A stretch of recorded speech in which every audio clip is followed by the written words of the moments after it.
Okay. So I don't know if we just want to wait a few minutes. She's just putting her coat down. Okay. I seen if I could find Kristen. Excuse me. Thank you. I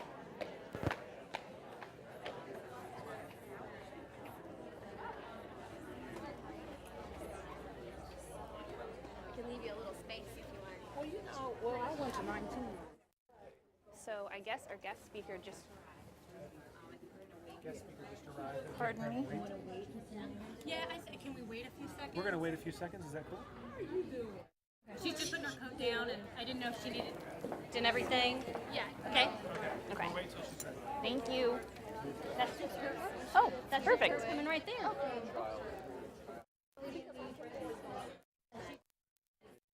Hair.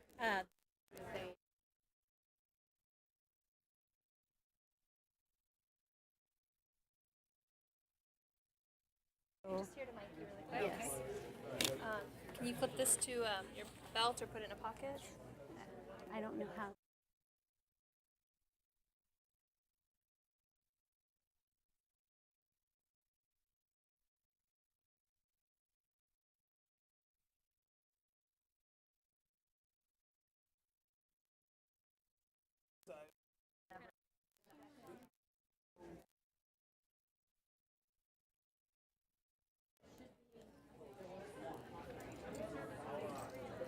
What if I?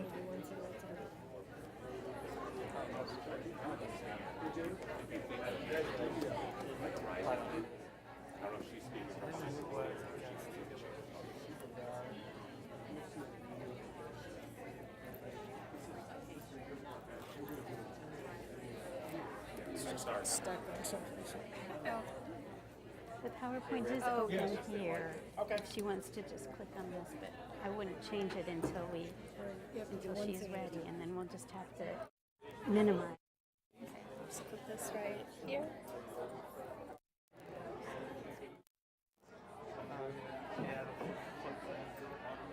Nice.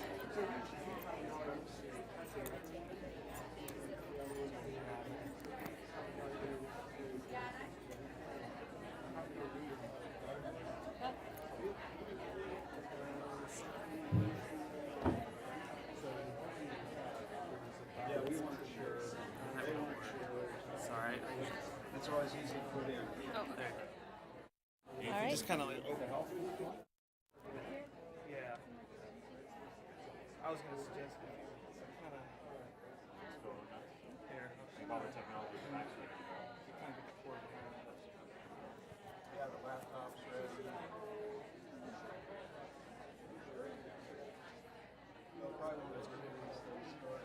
And then if you can, just take the wire and just the end here that's kind of dangling, just kind of like push it. Yeah. Yep, that's it. Hi, good to see you again. Thank you so much. Thank you. It is on, but it won't actually turn the feed on until you're up on the stage. Hi, I'm good. So nice to meet you.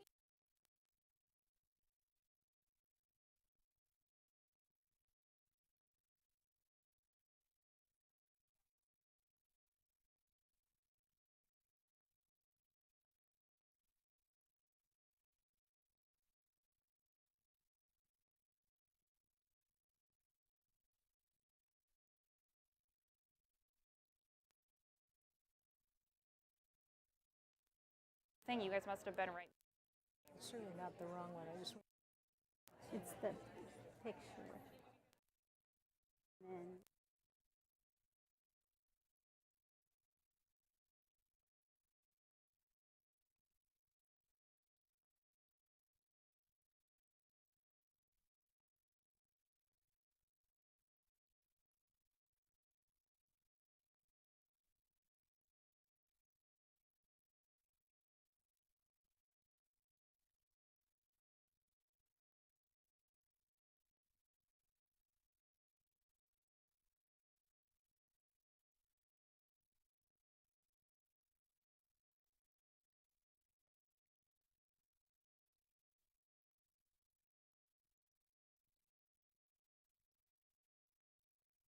So the podium mic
Good afternoon, everyone, and welcome. Thank you guys so much for coming this afternoon. We are going to go ahead and get started with this afternoon's program. So again, like I said, thank you so much for you all being here. It's always great to see new and also familiar faces at events like these, and we have a really interesting topic and a great keynote speaker. So thank you all so much for being here this afternoon. My name is Carly Weedman. I am here with WFYI Public Media. WFYI truly believes in the power of quality education for all of our students and in using our resources that we have to convene community conversations that help us to discuss best practices and to identify ways that we all can work to support student success. And this doesn't happen without great community partners, many of whom are in the room with us today. And we'd like to thank a few of those while we're here this afternoon. First, we'd like to thank our newest partner, Kiwanis International. Thank you so much for generously allowing us to share your beautiful space to hold this conversation this afternoon. So thank you to Kiwanis. Yeah. And we would also, of course, like to thank the United Way. We're so grateful for the partnership that WFYI and the United Way have been able to form to do some work on early childhood education. And so thank you to United Way for the work that you do every day and for the work that you've done to convene this event this afternoon. So we have a great showing here in the house this afternoon, but we also thank you to the power of technology. WFYI is able to live stream this feed statewide. So I know that we have several partners that are hosting events and that we have people joining us statewide. So welcome and thank you all for joining us in person as well as through the live feed. So today's event is a Twitter-friendly event. So for all of you who are on Twitter and like to tweet, please feel free to live tweet during today's events. If you have any questions that you'd like to ask or any comments, and please feel free to tweet those during today's event. And we have the official hashtag that you'll want to use. The hashtag is KidsNeedQuality. So if you're on Twitter, please use the hashtag KidsNeedQuality so that we can extend the conversation beyond just the walls of this room. So we're going to start today's program with a brief video. It's my pleasure to introduce this thought-provoking short video, which includes a colleague of our keynote speaker. His name is Dr. Jack Shonkoff, and he is the founder of the Center for the Developing Child at Harvard University.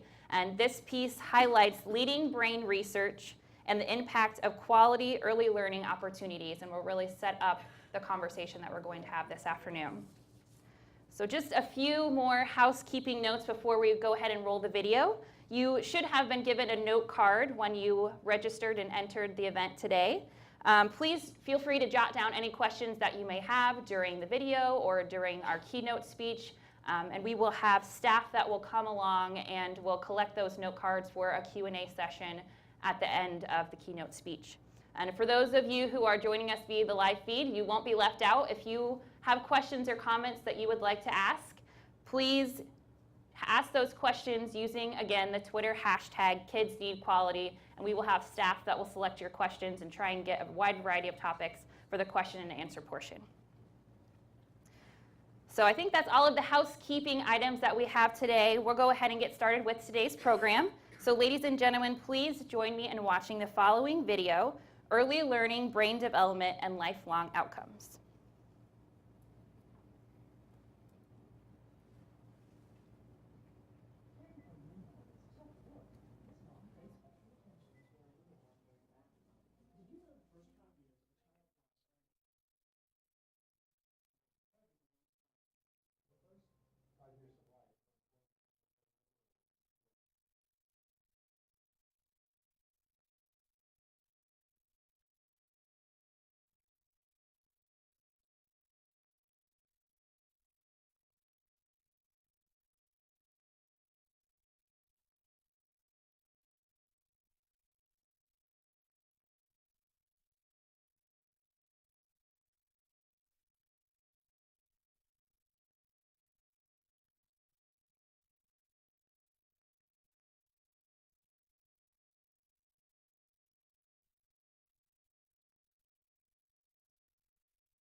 put the book in their mouth. They're putting the book in their mouth. That is a key indicator that they may not have early literacy skills. Jack Shonkoff presented his research at an economic summit on early childhood investment in Harrisburg, Pennsylvania. He used numbers to help explain brain development. The first number is 700 per second. That is the rate at which the brain is making synapses or connections between cells during the first 4 or 5 years of life. That's when basic vision and hearing develop, followed by language and higher cognitive function like hand-eye coordination. Activities like playing an instrument can help develop these skills. The second number is 18 months.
So that video really highlights some of the challenges that are associated with the topic we're here to discuss today and the importance of that early brain development on lifelong learning.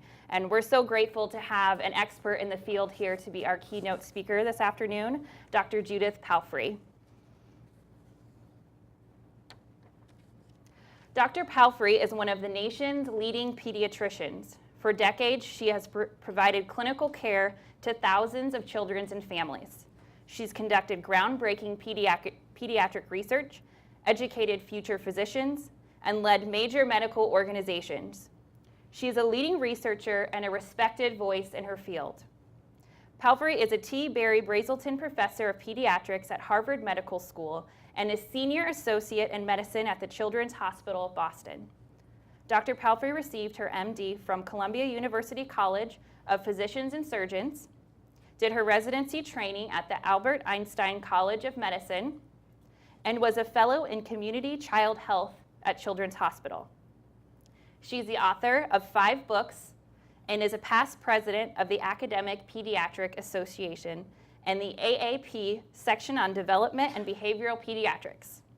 She is currently the director of the Global Pediatrics Program at the Children's Hospital in Boston and is working to establish training and service programs in international sites based on her experience here in the United States. So ladies and gentlemen, without further ado, please join me in welcoming this afternoon's keynote speaker, Dr. Judith Palfrey.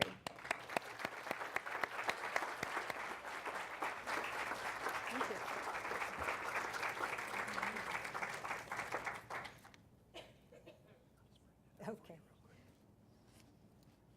Get the technology going here. Wasn't that great to see that wonderful video? It's all set. You can just right-click. Right-click? Left-click? Okay. Well, thank you all for having me here. I've been to Indianapolis a number of times before because I've been working with some of the physicians at the Riley Children's Hospital on pediatric advocacy, so it feels a little bit like coming home, so thank you so much. What I want to do today is to talk about the fact that early childhood programs really work and kind of build on what Jack was talking about before. And of course, what we're talking about is putting kids in the center, getting the kind of information and services to kids that they need at high quality. In the video, Jack showed a lot about the science of early childhood, and I'm just going to mention that the science goes back to really understanding the conceptual frame of how our babies' brains are put together. We know that their brains develop at a very predictable rate. We know that they have the neurons that he was talking about in their functioning available from the very time that they're born. Some people say, you know, we have all those brain cells, the most of them when we're born, and we lose them as we get to more elderly ages. But what I want to show you just for a second is the issue of how these neurons, how these brain cells, in fact, interact with each other. And you'll see over here, oh, here we've got a pointer. This is the number of brain cells that are available to the newborn, and here's the same number of cells, really, available to the 6-month-old. But something has changed, and what has changed is the connections between these cells, the fact that they're talking to each other. I sometimes call this the ATT of brain development. But what makes those connections happen are the growth of the baby and the experience of the baby. We have information from long studies, wonderful studies, of animals, the Harlow's monkeys and Lorenz's geese, and particularly the Hubel and Wiesel study of kittens, in which young kittens, wasn't a terribly nice thing to do, but were blindfolded. And it turned out that when they did not receive any experiential effects, in other words, there was nothing coming in from the outside, the brain development in the eye part of the brain didn't happen. Hubel and Wiesel received the Nobel Prize for this because it was the first time that it was proved that experience changes the structure of our brains. So those little blindfolded kittens' brains did not develop because they weren't getting the input. So the bottom line of all this animal data is the fact that the early experiences, whether it's the Harlow's monkeys or the Lorenz geese, really do affect what our brain structure is. We also learn from the experiences over time that children who are deprived, if they're in orphanages or they're without any stimulation, they actually will not grow. Sometimes they will even have early deaths. Now, I want to point out the issues around how important early childhood is in our sort of larger social context. Thinking about the cycle of poverty. When we think about parents, and parents really, when we're talking about early childhood, we're talking about the development of families, we're talking about the parents just as much as the children. If parents come from low income, they have low education, they have a large number of children, might be domestic violence, teen pregnancy, very often their children have the similar language development as their parents. If all they hear is swear words, that's all they're going to produce, or if they hear very poor language, that's all they're going to produce. So that their socio-emotional development may include things like aggressivity, attention problems. They may have lower than expected development, poor health outcomes, and greater use of health services. It's a pretty bleak picture, but it may even get a little bit bleaker as they grow and they themselves become adolescents. Maybe they have a low opportunity to finish school and college. They have rotten outcomes of criminal activity, unemployment, teen pregnancy.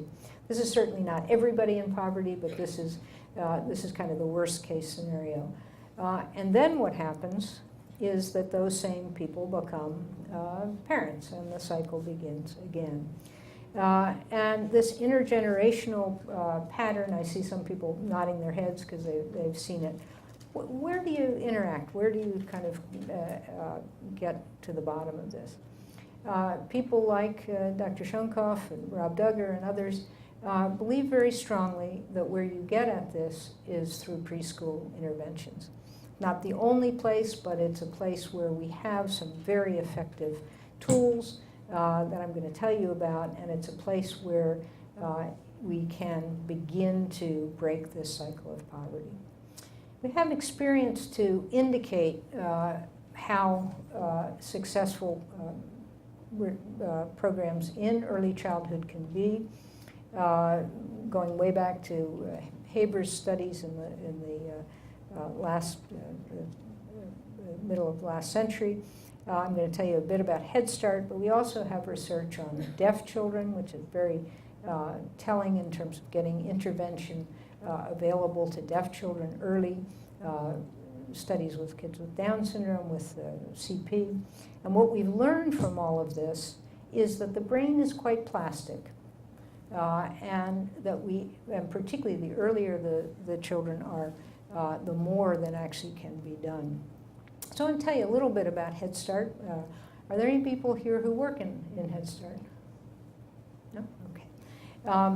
Head Start actually was the brainchild of Dr. Julius Richmond and Betty Caldwell.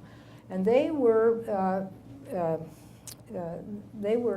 pediatrician and a psychologist who were studying early childhood development. They were studying it at the University of Syracuse. And they were very good at showing the developmental milestones and so forth. And all of a sudden they sort of looked at each other and they said, the kids that we're working with here in the University of Syracuse are all doing great. They're all the children of university professors. And we can look at how they develop. But we don't have any idea how the children in poverty develop. We don't know. We don't have developmental milestones. And so they actually did the first studies of how children in poverty develop. And what they discovered was, you heard the term that Jack used, about 18 months. What they discovered was that children in poverty began to look different from children who were more wealthy at 18 months of age. And this is the moment at which language development starts really very seriously. And out of that experience, and this is actually one of their slides, which I'm honored to have.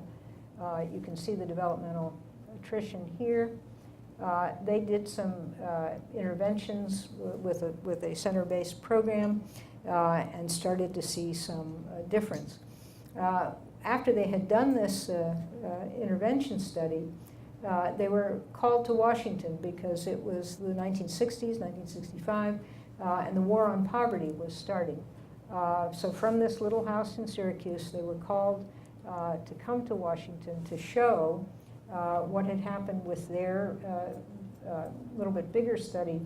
Here are the controls falling off, and here are the children that they had worked with to enhance the opportunities that the children had, really just putting into place the nurturance and the developmental stimulation. Very, very dramatic results on a small number of children, but they were called to Washington to become part of the war on poverty.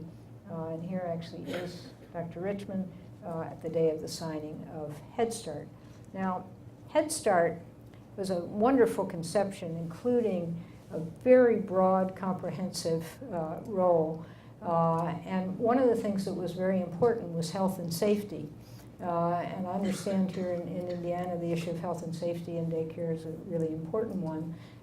This was built into Head Start because of the understanding of how critical that was. Early childhood education, social services, and parental involvement. They also, parental involvement I want to underscore, they also involved people from the community as volunteers in Head Start. And again, this is extremely important in terms of community development.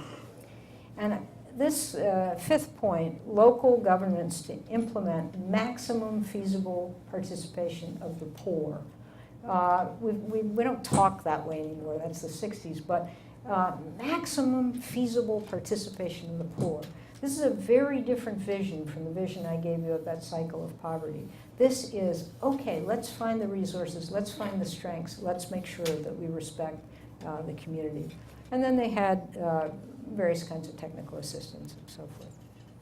Now, I just wanted to give you a quick example about early childhood programs that work. I had the honor to work for many years at the Brookline Early Education Project, which was a very bold initiative by the public schools in Brookline. It actually was a collaborative between Brookline Public Schools, the Harvard Graduate School of Education, and the Children's Hospital in Boston. And it grew out of an interesting observation by the superintendent of schools in Brookline, which was that he was spending a fair amount of money on the 12th graders, and he didn't think he was getting a lot of bang for his buck. They were already kind of finished and checked out and heading to either their jobs or college. And he said, just asked this interesting question. He said, if I had that money that I'm kind of spending on the 12th graders and could spend it better, where would I spend it?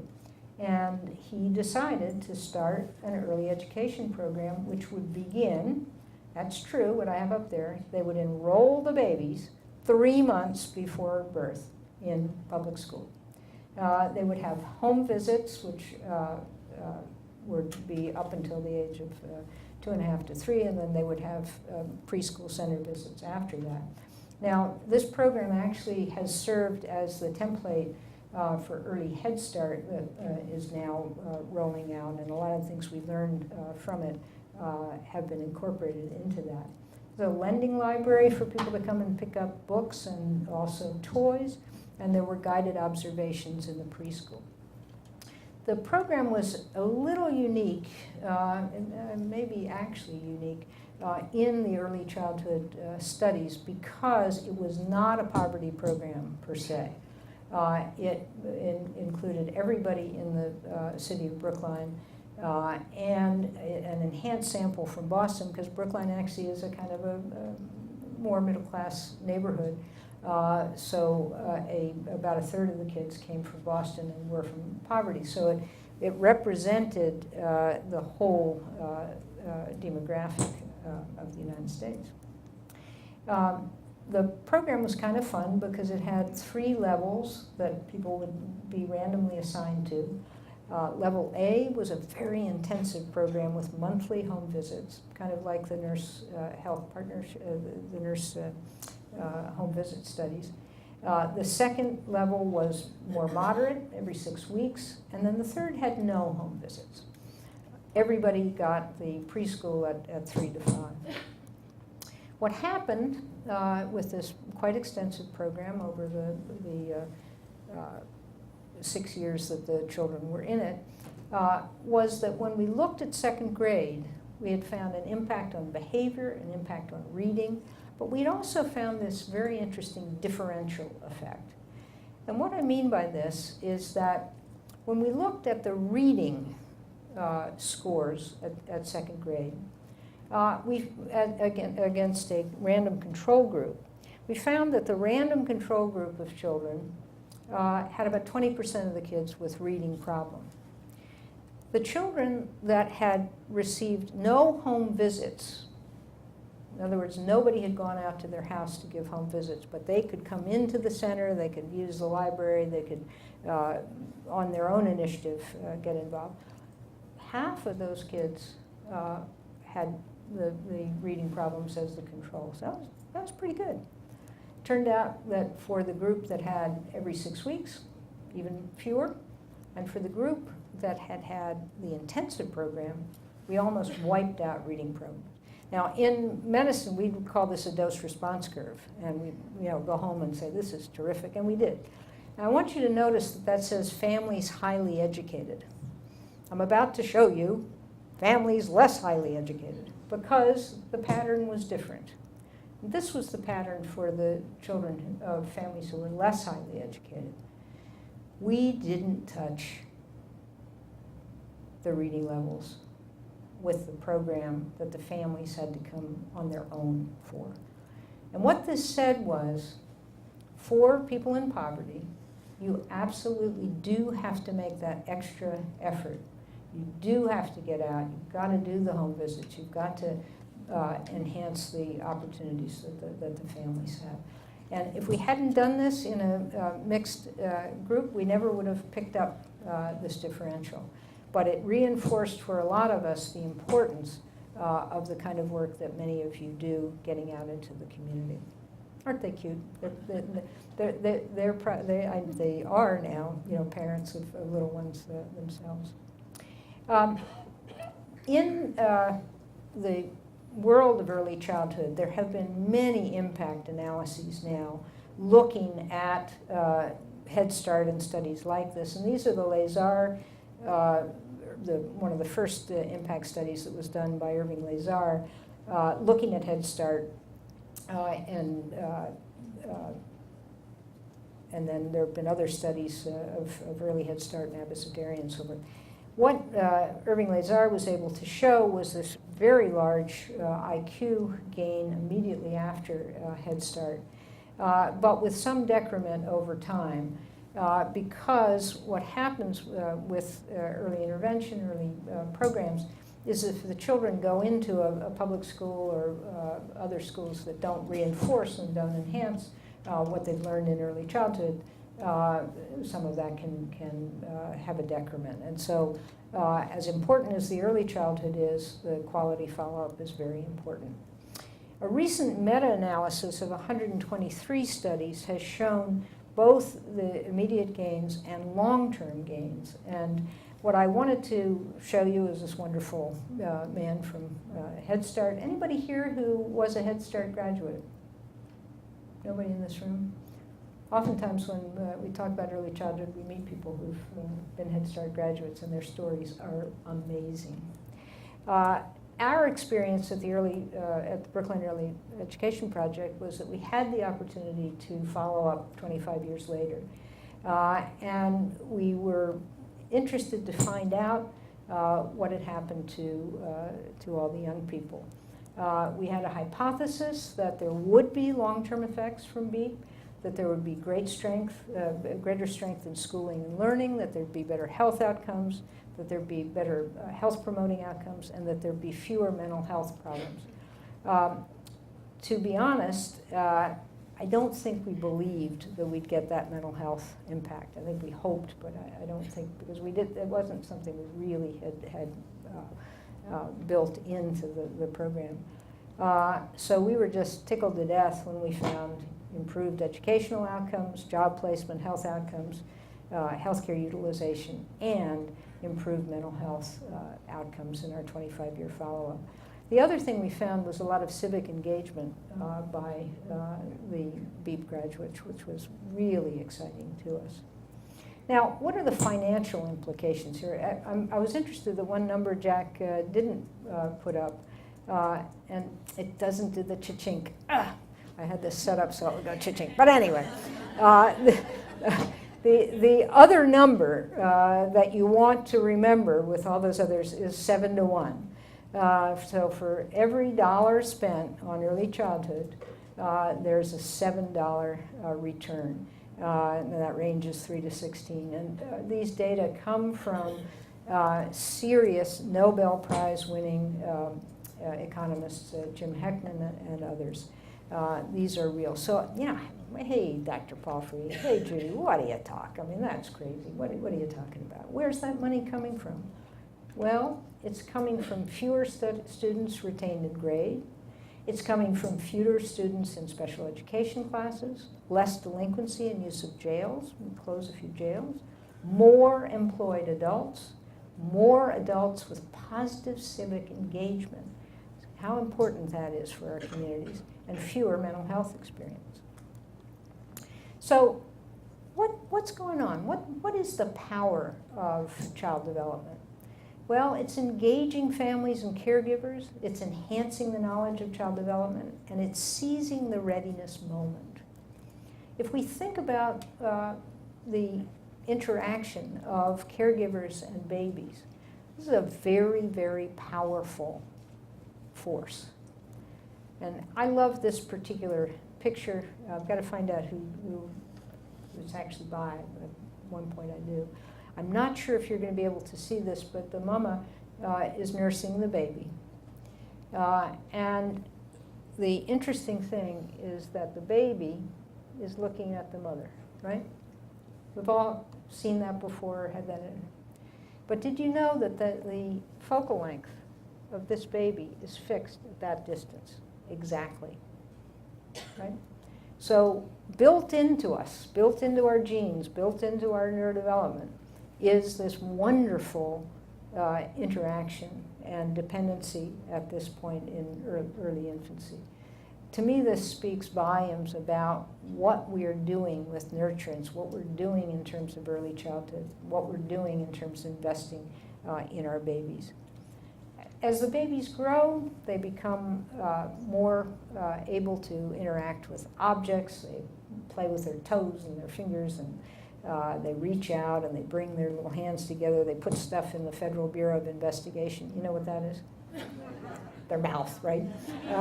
And they put it in there because our lips have many, many, many very fine sensory neurons, and so they're learning about the objects by doing that. So one of the things that's important with families is to say it's fine for them to be, actually it's fine for them to eat the book, particularly at 6 months of age. It's fine for them to be putting it in their mouth because they're investigating, they're learning, they're making those connections, those dendritic connections by doing that.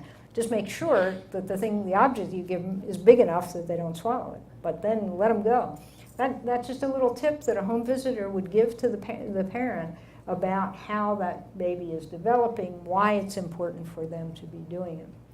A little bit later on, they begin with language, they begin making little noises, and then words, and they particularly make words as they get a little bit older in the sort of pre-literacy time that are the names of the people around them. I think you're going to hear anytime you talk about early childhood about books, books, books, and that is because books and pre-literacy, we are now learning, are a wonderful tool to enhance the cognitive development, the language development, the overall development, even the emotional development of children. As children get into the toddler years, they're got to get mastery and self-control, they've got to learn social rules, and they learn language again as the basis for transaction. So this is really the other number that you might want to remember. 32 million fewer words. So this was a study that was done some years ago by Hart and Risley, in which they traveled around and worked with families, both of poor families and those of wealthier.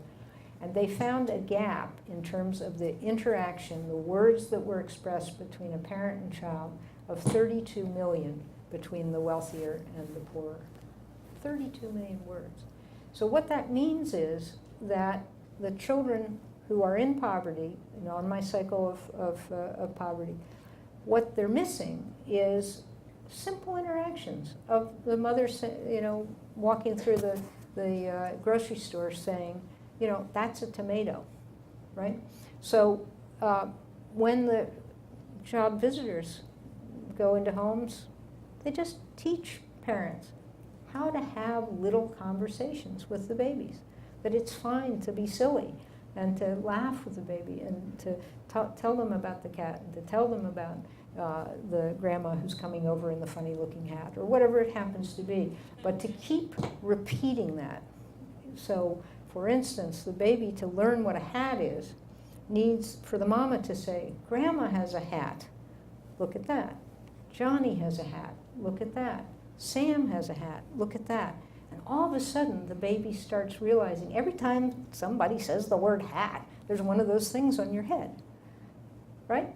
They're making that connection, those dendritic connections. They're making an understanding. But many people are a little shy to talk to their babies. They haven't had that experience themselves. And so this is what we do with this powerful child development. In preschool, we move on to more relationship with peers and development of good and bad ethical values, mastery of being able to toilet independently, and then getting into pre-reading.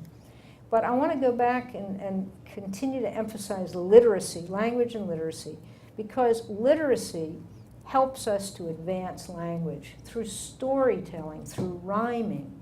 It's not, my kids got to learn the ABCs. They will learn that, but they need also to learn the power of communication, of learning culture through language, learning emotion through language, and also you can't read a book to a child unless you're close to them.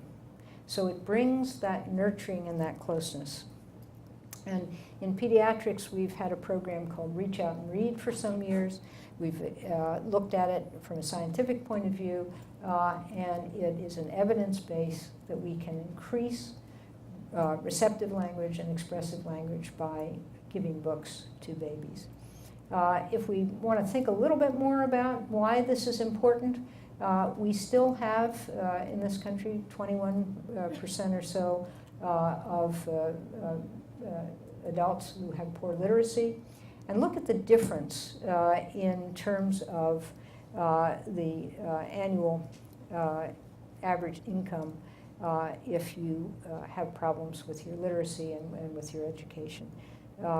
So, of course, all the women in the room, would you please notice, has nothing to do with your level of education. It's just that you're a woman. But do you see what I'm talking about?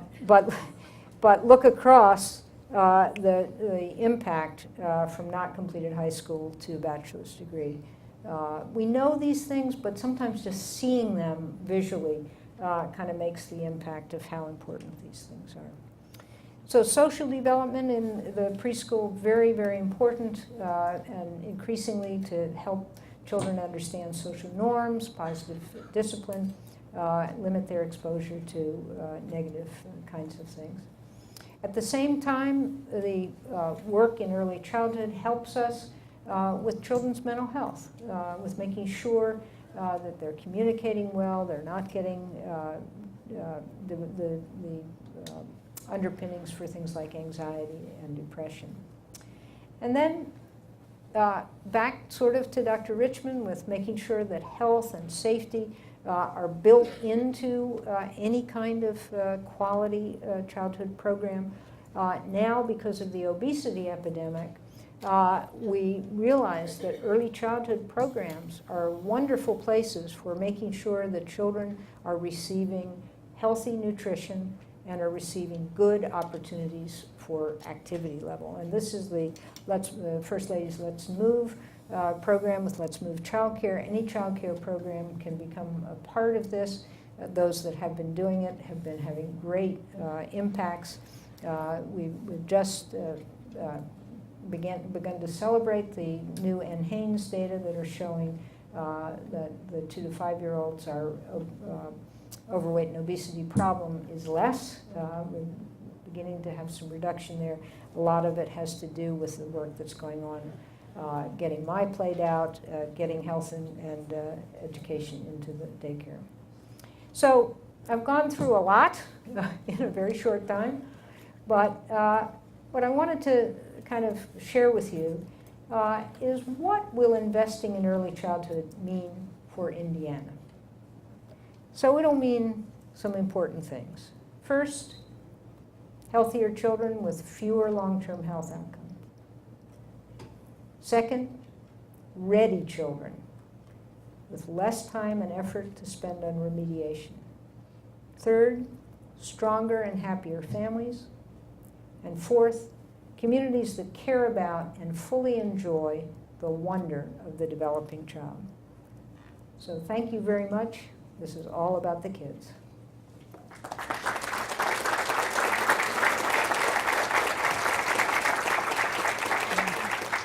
I'm going to grab those 2 wireless microphones and we'll head on this way. So thank you, Dr. Palfrey, for your words. I think it's hard to listen to that and not realize the impact that early learning has on brain development. Yeah, it's kind of tricky to get up here. We'll get situated here. So we're going to move into the question and answer portion of the program today. So as I mentioned before, you all should have note cards, thank you, Christian, like these that you received on your way in. So if you have any questions or comments that you would like to ask Dr. Palfrey, please feel free to fill those out. We'll have staff that will gather those, and we'll try and get as many questions answered as we can. Again, those of you who are watching via the live stream, please tweet your questions using that hashtag #KidsNeedQuality. And again, we'll try and gather those up and get as many of those answered today. So I think just to start out, we'll start with a few questions that we had put together.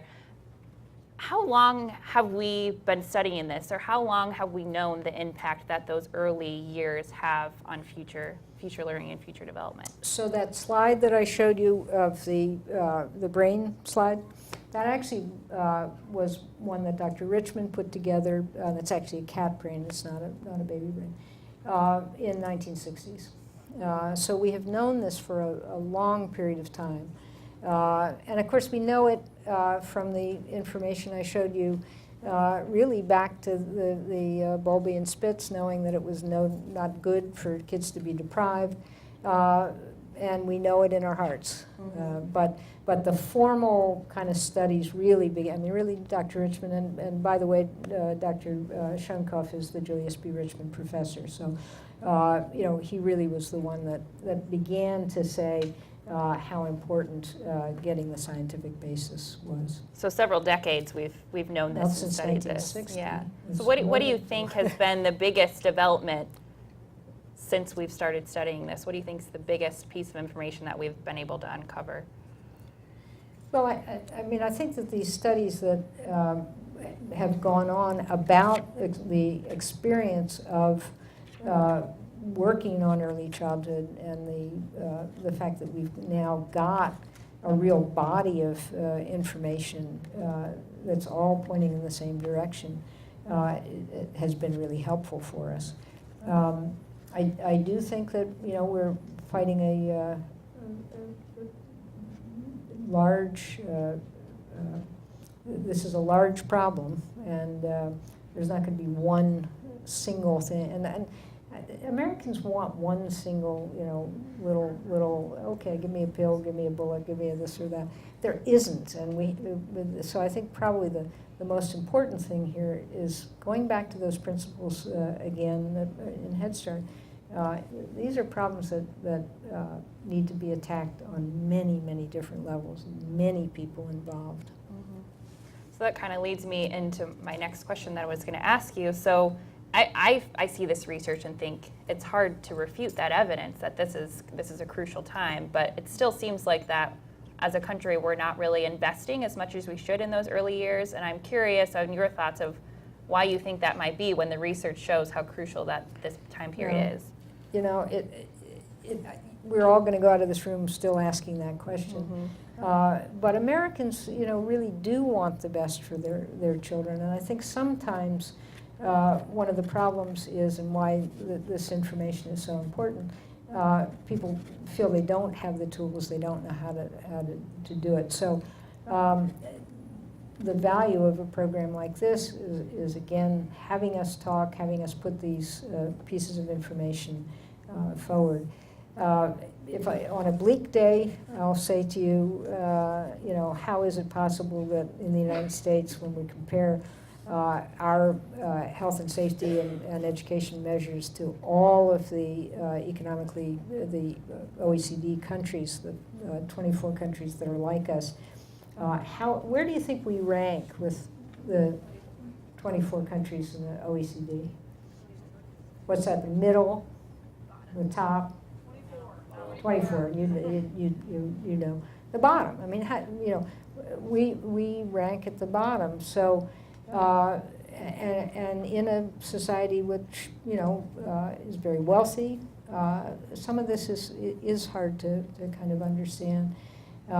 So I think the onus is on all of us as citizens to really look at the fact that early childhood costs something. It doesn't cost nothing. And work with our communities and our legislatures and so forth to say this is a value for us, and it's actually a value that can save some money. Mm-hmm. So we've had a few questions about the role of parents, and it was really telling, some of the research that you presented on how a child's upbringing and their level of income of their family impacts that learning. So what can organizations do, nonprofits, businesses, or what can parents do, or how can we reach those parents to try and improve some of those outcomes for our children? Well, I think the two things that can be done. One is, making sure that there are quality early childhood programs that are available to people who don't have the means to pay. And that means that the community needs to value that. I mean, the fun thing about the Brookline community was saying, from the very beginning, we want to make sure that children in our community are part of our community, they're citizens and so forth. I'm not sure that you mentioned that I've spent quite a bit of time in Chile. And the reason is that in Chile, they've decided that children are the basis of their society, that children are citizens from the moment that they're conceived, actually. And so they have actually made laws that say, Chile will grow with you. We're going to make sure that there is quality early childhood. We're going to make sure that there are these standards that are put into place. So I think that is one very important thing. The second thing is that I think for a very long time in work by agencies, by schools, by clinics and so forth, we've tended to say to parents, we'll do this for you. We know better, we're going to do for you. And I think, again, the magic of Head Start and of some of the really innovative early childhood programs is, no, we're going to do this with you as a parent. You are the educator of your child, right? And BEEP, in fact, in BEEP we always said, do people know the Parents as Educators, Parents as Teachers program? So BEEP is the forerunner of Parents as Teachers. So the best and longest and finest educator of a child is the parent.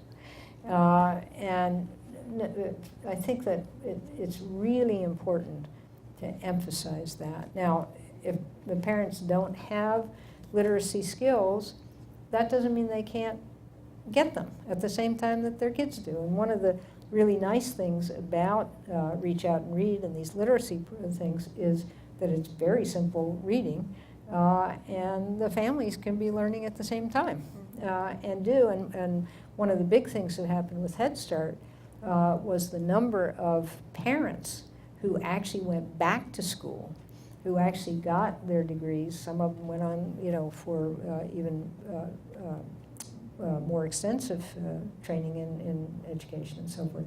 So respecting parents, being excited to accept the partnerships, I think is a critical part.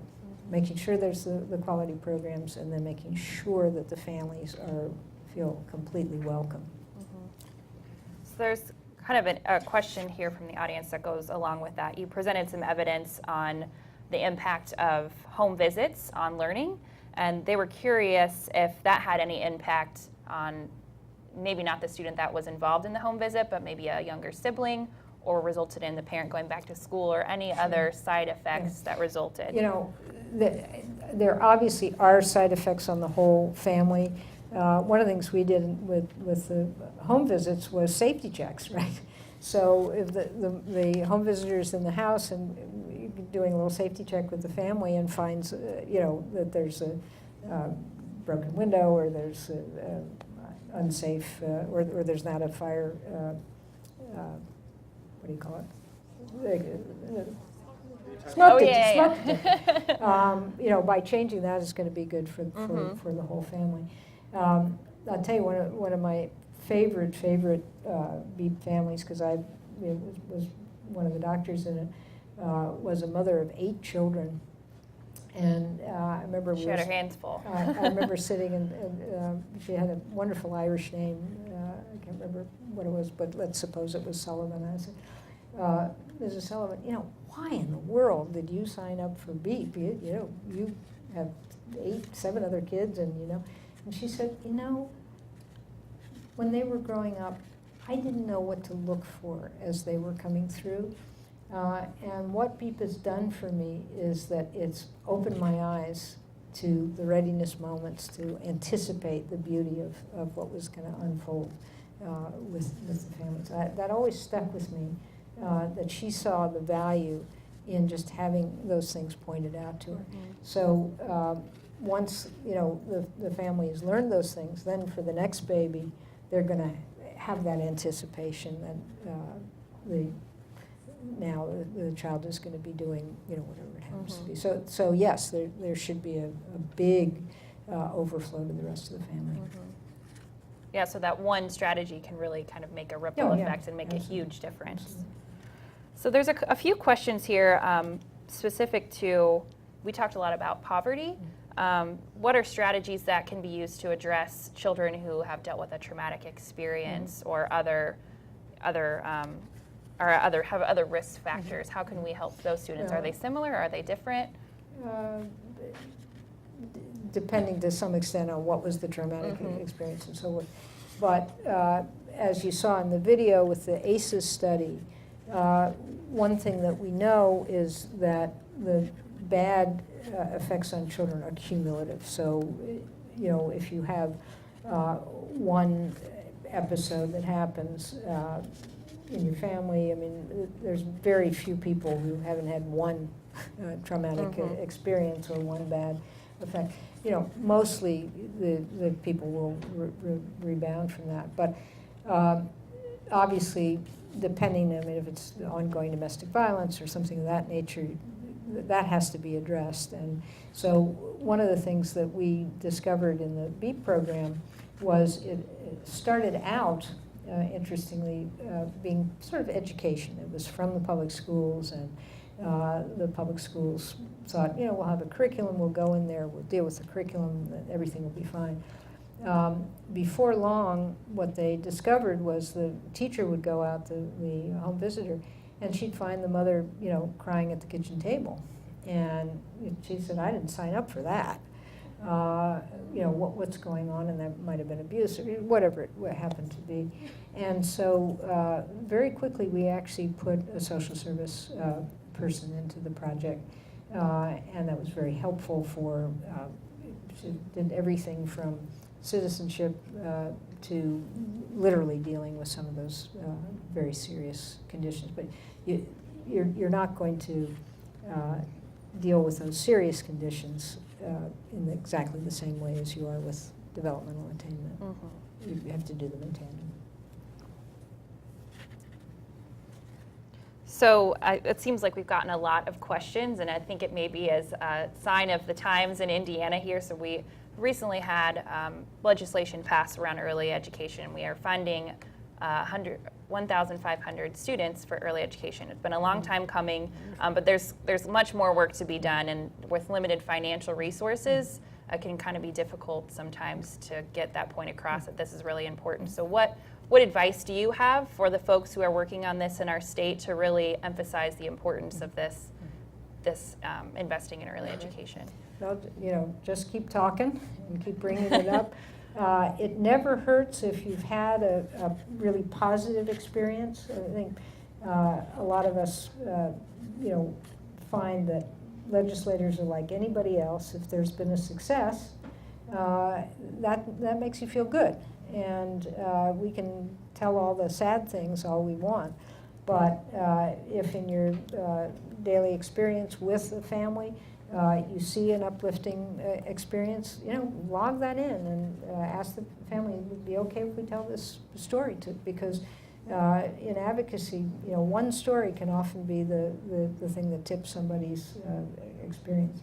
And I would include in that not just the effect on the child, but the effect on the family as well, because I think that's one of the places that people are sort of missing the understanding that there are some immediate effects that happen in terms of how the family feels about their role and about their position in society and so forth. Yeah, so just keep trying, because you never know what's going to be that one piece of information that might make the difference. Absolutely, and some people like the return on investment. That's that is important to them. Other people like the common sense that this child was born into our community. We owe it to the child. Other people like me like kids and you really enjoy just the fact that we're doing something to literally enjoy the kid right now. I don't have to wait for but when you're dealing with priorities and there's limited amount of money, you often need to make a really hard evidence argument. And for me, the idea that you're really preventing these long-term rotten outcomes is it's always been very persuasive. And the fact that there is information now, Perry Preschool Project and others, with the long-term consequences showing that kids who had these kind of experiences are doing fine. So kind of an interesting question here based on what we were talking about, traumatic experiences. Have you found that children who have quality early learning are able to deal with those better in the future? Or how have you seen that have an impact if they have a traumatic experience further on in their life, that early learning basis? Well, giving people tools to deal with stress, to deal with difficulties is part of all of our teaching and all of our life. So the strength of the family, the resilience, all of that can help when there have been traumatic problems. Again, it is the multiplicity of difficulties that people have had that really, at least on a population base, is hooked into these bad long-time. I'm interested that everybody's asking about traumatic experiences. What? Tell me why. That's the question. I'm interested. What kind of traumatic experiences? What are you talking about? Your question. Being removed from families, death in the family, Things of that sort. Well, obviously, the removal from the home is one thing. There are very few families that have not experienced a grandparent or an uncle or someone having a death. Unfortunately, that's part of life. So with that second one, I think, the support of the community, the understanding of resources like the Rabbi Grollman books and all of this kind of thing can get family, children and families through that. Obviously, there are some deaths that are death of a parent or death of a sibling, they're more traumatic and there's more grief counseling and whatnot. A child being removed from the home generally is because there's been domestic violence or there's been something really very stressful for the family. And that really does require other interventions, whether it's from social services or mental health or whatnot. I think just having a home visitor or having early childhood is not going to be the solution there.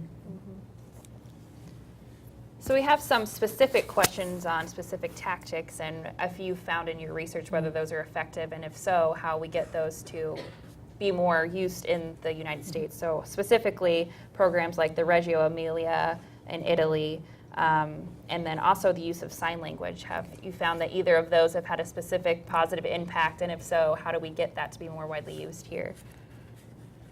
If we could all have Reggio Emilia, the world would be a better place.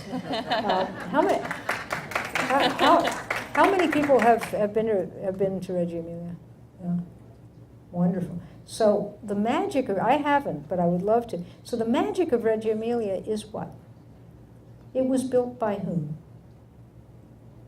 It was built by parents, right? It was built by parents for their children after World War II.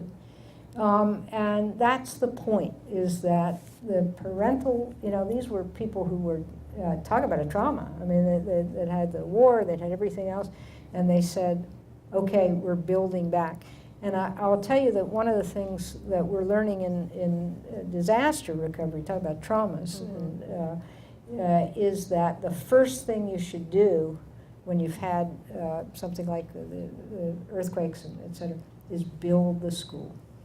Is be sure that the school is there, because that can bring back some normality for the families. So yes, sign language, is helpful for children who are having difficulty communicating in other ways. Obviously for deaf children, for sure, but certainly for children who are at some level having some communication problems.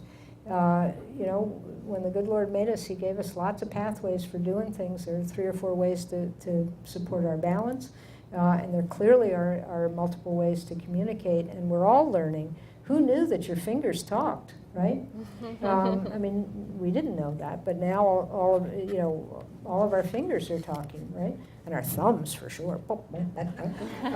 So that's a pathway that's in there, waiting to be stimulated. And if sign language can really be helpful to many children. And if you're lucky enough to have a program that decides to teach you a second language, just imagine those kids have jobs for life, right? They speak sign language. So among other things in BEEP, we did teach everybody a second language. So if the kids were English speaking, they either learned Spanish or Chinese. If they were Chinese speaking, they learned English, et cetera.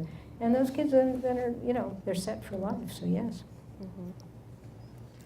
So we just have a few more minutes for question and answers, and you guys have had a lot of good ones, so we really appreciate you turning those in. I just would kind of like to take a moment and turn to calls for action and what can be done. So I guess 2 questions. The first would be, there's evidence that people are still skeptical that this is going to work, and that this is a crucial period of time, although there's tons of evidence that suggests otherwise. So I guess what would you say? What would be the one thing that you would say to people that are still skeptical that you hope might change their mind? I love it that she wants the one thing, right? Give me the one thing. So I said it, early childhood works, right? Mm-hmm. I think you have to just keep going back to the fact that this is it's an intervention that really can be extremely helpful. And one of the reasons that advocates are successful, somebody like Dr. Richmond, I mean, he never would have a conversation with you that he didn't tell you about how important early childhood was. And so I think it's just keeping up that tune, is just saying it again and again and again until people, get bored with you and do what you want. The other thing is, of course, leadership is very important. And the reason in Chile that they're going forward so bravely and so wonderfully is Michelle Bachelet, as the president, is a pediatrician, and she believes in early childhood. And so the more that you can have leaders who, go along with what you're thinking or are leading with that, so we all have the power of the vote. And I'd be sure that if I don't know if there are any legislators in the room, but I'd be sure if my legislator was not helping, that 2 years later he didn't have the same job. We've got the power of the vote, and that those would be the ways that I would go about it. But with our media, and the media have been very good, telling the positive stories, getting it out, what exciting, positive, wonderful things have happened. And these days, with the fight against the obesity epidemic, programs that are interweaving community gardens and libraries and bringing the communities together lively and involving all of our kids, whether it's kids with any kind of developmental disability or whether it's kids with vision and hearing problems, getting them involved and working and so forth. Tell the stories about, the good stuff that's happening. Yeah. So actually, you answered my last question. I was going to ask you how we create that sense of urgency and light the fire under this issue. So I don't know if you have anything else to add. You had some good pieces of advice there for us. Well, we're very proud of being citizens of the United States, right? I mean, we all wouldn't trade it for anything. But I would love for the man on the street to answer the question, what is our country doing for our children every time it was asked, by saying we're investing in early childhood, we're investing in education, we're making sure that we have good health care for our children. I would love it if that were the answer that every man on the street, every woman on the street made. And I think we should work until that is the answer that they make. All right, well, thank you so much, Dr. Palfrey, for all of your time and insight today. Let's give her a round of applause. Thank you. So as she said, it's a really complicated issue. There's not one single answer that's going to fix this in our country, but persistence and telling those positive stories is really going to pay off. So thank you again for all of your insights today. So I'm going to hand it off to Beth Stroh, the Director of Education at the United Way, for a last few closing comments, and we'll let you all get on your way. Thank you, Carly. Thank you, Carly. And thank you to WFYI. There must be a dozen or more people from WFYI here today, and we really appreciate that. We could not do this without you. You've been tremendous partners, and we appreciate continued support. I would also like to thank Kiwanis International for allowing us to hold this conversation here at this venue. We're jealous. It's really nice to be here. And of course, our friends at the Indiana University School of Medicine, Department of Pediatrics, who brought Dr. Palfrey here today and shared her time with us so that we could have this conversation and allow you as the community to hear the valuable information that she shared with us. To our partners, Goodwill Industries of Central Indiana, to Nurse Family Partnership, the Indiana Philanthropy Alliance, and the Indiana Association of United Ways, thank you all for joining us. And would you all please give all of these partners a last round of applause for their help. There are communities live streaming today, and we are thankful for that. We think this is a great way to get information across the entire state, so thanks to them for joining. If you don't know it, we hope you will soon know it and recognize it today. United Way of Central Indiana is spearheading events like this one as part of our ongoing Kids Need Quality community engagement campaign. We believe, and Dr. Palfrey's evidence today certainly supports our belief, that children who receive quality child care are more successful in school and in life.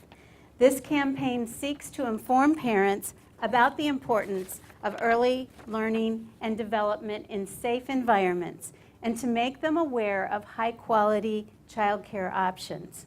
We also want others, those men and women on the street, government officials, elected representatives, outreach organizations, and providers to support our community's youngest citizens by joining us, and that includes all of you who made the time to be here today, as we continue to advocate for policies to enforce high-quality child care standards.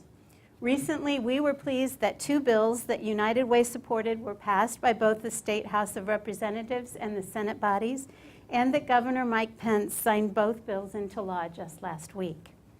United Way is pleased to provide these types of learning opportunities, and we invite you to join us for another event on Thursday, May 1st, when WFYI will premiere its documentary, Little Children, Big Rewards, at the WFYI studios. Please log on to our website, www.uwci.org, for more information. Try to say that 10 times fast. Again, we thank you tremendously for your support, for coming out today. We hope you have a great evening.